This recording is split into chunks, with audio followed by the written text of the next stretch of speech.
Oui, il faut savoir que ces 20 dernières années, dans le Brabant wallon, 85% des colonies ont disparu. 85%. Il reste quasiment rien. Il y a presque plus rien. Et donc la colonie de Mont-Saint-Guibert est vraiment une colonie importante. Oui. Et donc on est en pourparlers pour réaliser un aménagement similaire à celui de Frasnes. Alors il faut dire que ça risque de ne pas s'arranger, notamment en Brabant wallon, puisque nous venons de l'apprendre par M. Guillit de Natagora. Il existe un article 32 du Quatup, donc le Code wallon d'aménagement du territoire, qui prévoit que toute carrière qui arrête son exploitation est automatiquement convertie en réserve naturelle. Alors c'était peut-être un petit peu unilatéral comme disposition. Il avait été question de supprimer cet article 32, donc il y avait toute une réaffectation possible des carrières, notamment des charges. Eh bien, malheureusement, cet article 32 a bel et bien, semble-t-il, été supprimé. Donc là, les naturalistes sont un petit peu inquiets. C'est certain, on est déçus, parce que pour nous, c'était vraiment le rêve de pouvoir, à un moment, de pouvoir recréer des milieux similaires à celui de Mont-Saint-Guibert, et donc de permettre d'avoir un entretien pour pouvoir garantir ces colonies d'hirondelles de rivage dans le Brabant wallon. Enfin, on va suivre ce dossier parce que c'est vrai que c'est un vaste dossier, mais il faut quand même dire que la collaboration entre les naturalistes Natagora ou vous et les industriels était vraiment très très bien partie. Les contacts se poursuivent. Alors, on a déjà vu les hirondelles de rivage de Mont-Saint-Guibert. On va maintenant parler, je ne vais pas dire des vôtres parce qu'on ne peut pas utiliser le possessif pour ça, mais de celles que vous suivez depuis 1989 à Frasnes. C'est un film, un court-métrage d'Émile Vleugels qui a obtenu la cassette d'or de la meilleure approche pédagogique au Festival du film Nature de Namur l'an dernier. Je vous le présente dans une version légèrement adaptée pour mieux s'inscrire dans l'actualité d'aujourd'hui.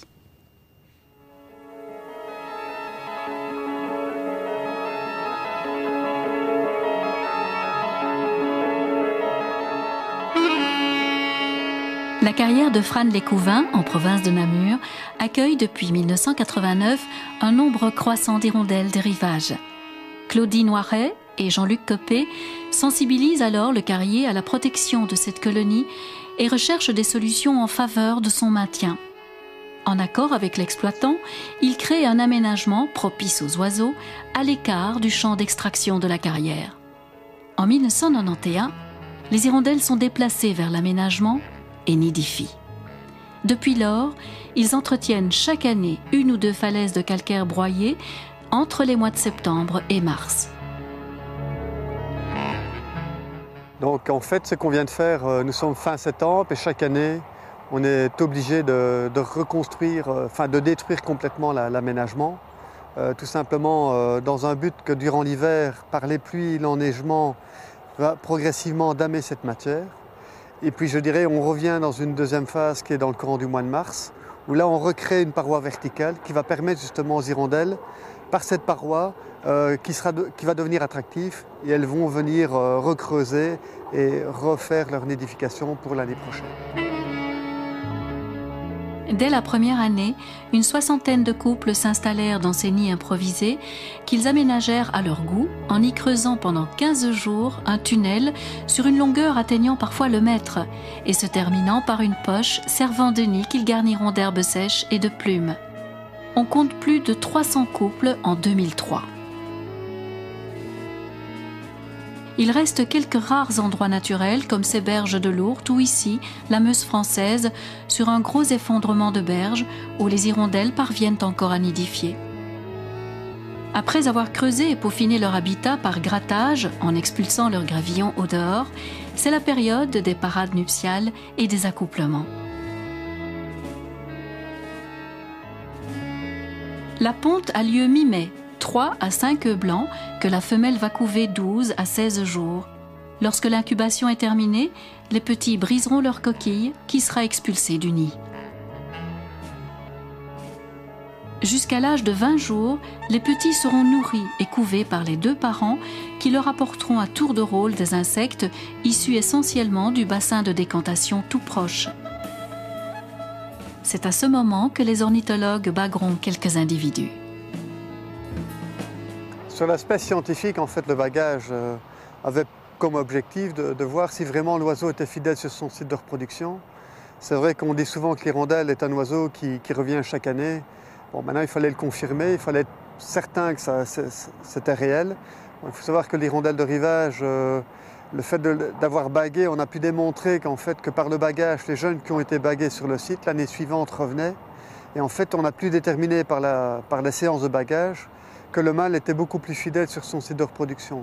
Notamment, on a repris des adultes, et notamment des femelles, qui avaient été baguées à l'extérieur, soit dans des pays voisins, soit la France, l'Espagne, le Danemark. Et notamment, les oiseaux qu'on reprenait étaient souvent des femelles.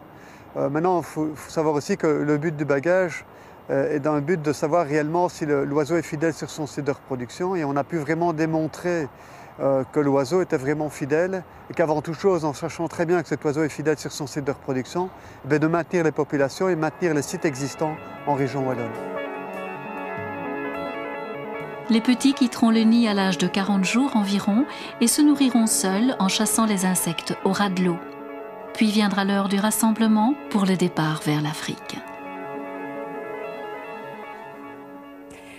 Et ben voilà, comme ça on a une petite idée de ce que vous avez fait à Fran. Je vous le demandais là pendant le reportage. On peut dire que ce sont vos fils qu'on a vus occuper. Ils sont aussi tombés dedans quand ils étaient petits. Ben oui, ils en prennent un plaisir, mais c'est vrai que quelque part, j'espère qu'ils feront la même chose. Pour protéger les oiseaux. Alors il faut le dire quand même, ce projet était un projet pionnier. Donc de voir une colonie d'hirondelles qui arrive dans une carrière et de mettre tout en place pour les déménager vers une carrière permanente, vers une falaise permanente. Et vous avez obtenu un prix pour ça? Tout à fait, oui. On est allé le chercher dans le sud de l'Irlande, à Killarney. Donc on a remporté un prix européen. Il faut savoir aussi que certains pays ont pris l'exemple, sont servis du modèle belge pour pouvoir le transmettre dans leur pays et de pouvoir sauvegarder notamment l'hirondelle de rivage et le guépier. Et le guépier, oui, qui est un très très bel oiseau aussi. Il y a encore du guépier chez nous, je pense bien. On en observe de plus en plus. De plus en plus, c'est chouette. Alors, je crois que vous teniez à ça. On oublie que les hirondelles de rivage sont des hirondelles de berge naturelle.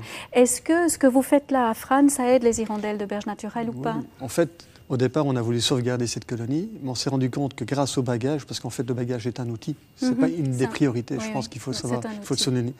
Et alors, on a pu démontrer grâce au bagage qu'il y avait une interaction en fonction des colonies voisines, et notamment au niveau des sites naturels. Donc ça se passe bien dans votre coin par rapport aux berges aussi? Oui, on a remonté plus ou moins la population. Elle était de 13 couples en 1992. Elle est actuellement de 78 couples sur le Viroin. Sur le Viroin? Sur le Viroin, oui. Et chez vous, il y a à peu près combien de couples maintenant? On n'est pas loin de 300, oui. Toujours. Enfin, le nombre n'est pas important, mais elle fait partie d'un noyau important. Alors,